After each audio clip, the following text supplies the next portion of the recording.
Besarnya dana Silpa tahun 2020 sebesar 3,9 triliun membuat masyarakat menganggap kinerja dari pemerintah Aceh seperti tidak benar-benar bekerja dalam membangun Aceh. Terus mau kita lihat dalam bentuk pembangunan rumah duafa.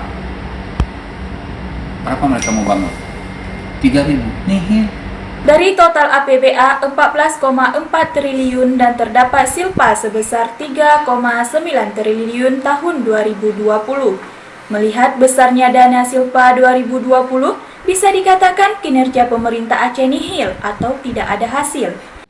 Nah, pertanyaannya adalah di tengah kebutuhan pembiayaan masyarakat Aceh, pembiayaan hidup, pembiayaan pembangunan, infrastruktur, ataslah kita menjadi provinsi yang termiskin.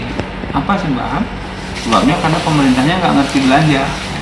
Mengenai hal demikian, anggota Komisi 1 Dewan Perwakilan Rakyat Aceh, Bardan Sahidin mengatakan kepada Dialeksis pada Senin 21 Juni 2021.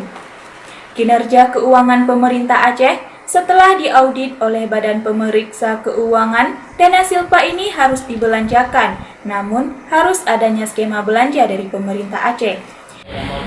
Nah, kalau saya kemudian melihat bahwa kinerja keuangan pemerintah Aceh itu setelah diaudit ini auditing ini kan BPK yang audit. Nah, tindak lanjut dari hasil audit BPK itulah kemudian kita tindak lanjuti. Ini harus dibelanjakan kemana? Sampaikan dulu skema pembelanjaannya untuk apa.